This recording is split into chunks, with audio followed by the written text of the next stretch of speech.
Hey everyone, so another Friday lick. This one is pretty cool, to be honest. It uses a reoccurring sort of pattern across 3 octaves, which is something you can put into your everyday playing quite easily, to be honest. So using 4 notes, and it just repeats those 4 notes in a certain way, so obviously a different combination every time, or a different pattern every time. And that's something which I think you should learn if you don't already know it. So learn those 3 blocks, so comprising of shape 5, shape 1 and shape 2 of the pentatonics without really knowing your pentatonics. But it's great for mimicking licks, so whatever you play within these situations, you could put an octave lower. And it's nice for just building on sort of one lick reoccurring 3 octaves, gives it a different flavour. So that's something which I really think you should try within your playing. If you do like this lick, which I'm hoping you do, please do, if you haven't already done so, subscribe, hit that bell button, and follow me for all those future notifications and videos that come up. So the lick's coming up in just a second, but before we go into that, there is a jamming track at the end of the video for you to muck about with. The full version's on patreon.com/Dan's page. The tab is on my website, which is dansguitar.com.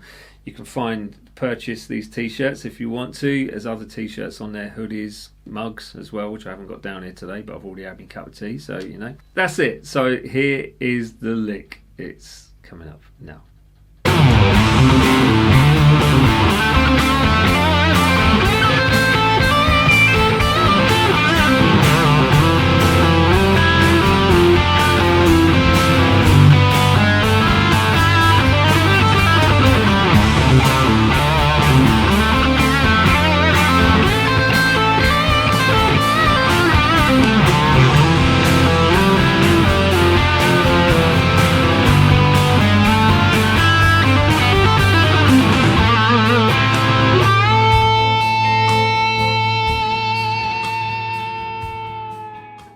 Right, so I'm not going to waffle on too much today, but please do consider liking, sharing, subscribing if you haven't already done so. I noticed on my stats that there's, I think it was 73% of the views that I get are non-subscribers. So if you haven't already hit that bell button, then please do so. It makes a massive difference to this channel, and obviously the more subscribers I get, the more I can push it and more time I can put into it as well, so creating more content. I've already started doing loads of short stuff anyway, so visit that. And yeah, that's it. I'll leave you the breakdown. Waffle gone. So, epic lick, right? It's got a lot going on with this, and as the title says, this 3 pattern reoccurring through 3 octaves. Really useful trick to get used to, but essentially you can do what you like with it. But with this one, we're starting off with a slide into that 5th fret on the thick string, and then you're going to do 3 strikes of the C note, so that's the 3rd fret on the A string. So back to the A on the thick string, which is the 5th fret, and then a grace note, so the 3rd fret, you're going to strike that, but you're not going to dwell on it basically, so you're going to hammer on straight onto that 5th fret, so with vibrato, and then, or you can pull the 5 off to the 3 on that A string for those last few notes. And then you do the same thing an octave higher, so this time instead of frets 3 and 5, we're using frets 5 and 7, but on strings D and G. So if that makes sense, so that's 7, 5, 5, 5, 7, hammer on to the 7th fret, and then 7, 5, 7. Then you're going to do the same thing again, but once again the octave higher again, so you're using the same notes, same pattern, just on strings 2 and 3 on frets 8 and 10. So if that makes sense, that's all good. Okay, and then we've got a run down in the opposite direction, so again using frets 10 and 8 to 7 and 5, and then 5 and 3, so strings 1 and 2, 3 and 4, and 5 and 6 in those groups, where we've got a bend like that, where you're just basically bending up the 10th fret, full tone, let it back down, pull off to the 8th fret on that first string, and then a 10th fret on the second string. So Okay, and then you're mimicking that, the octave lower on the 7th fret this time, on the G, so the 3rd string. And that's going to be bend up the 7th fret, let it down, pull off to the 5 on that 3rd string, and then 7th fret on the D string. And then you're going to do a similar thing, but you're not going to come all the way back down to that A note there. This time we're kind of going into 6ths. These are great to get used to. Try and learn the pattern around the pentatonic itself. Because the more you do that, the easier it is to actually fit these in around your pentatonic shapes. It's all in the key of A minor, for those that wanted to know. But so you've gone, where are we? So we're on the bar 4. That. So that's the bend. I always pull down when you're on these strings as well, rather than push up, because there's less chance of that sound, which sounds wonderful, right?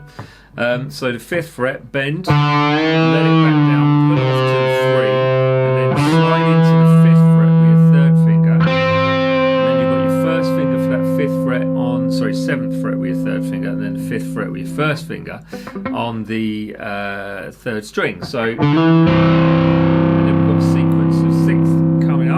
goes, keeping that 3rd finger where it is, you're sliding that up to the 10th fret, bringing your 2nd finger into the 9th fret on the 3rd string, then you're sliding the 10th fret down to the 8th, 2nd finger plays the 7 on the 3rd string, sliding the 8 down to the 7, 1st finger plays the 5th fret this time on the 3rd string, and then you slide in the 7 on the A down to the 5, and then you've got that 2nd finger which brings in the 4th fret on the 3rd string.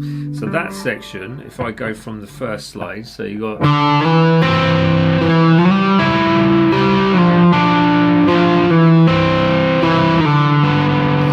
could choose to swap the 3rd finger with your 2nd finger. I think I do that, but to make things easier for you right now, keeping your 3rd finger on that A string all the way through that sequence is probably key to making it work smoothly.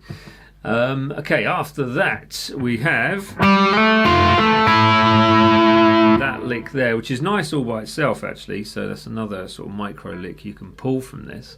But you've got the 5 slide from the 5th fret on that D string up to the 7, and then as the 7 is still ringing like the 6th we were playing previously, you've got the 6th fret on that 2nd string which comes in, so back to the 7, and then without moving the 7th fret you're going down to the 5th fret on that 2nd string. Now I use hybrid picking a lot with these, so I'm using the plectrum for the lower of the 2 notes, and then my 3rd finger most of the time for the higher of the 2 notes. So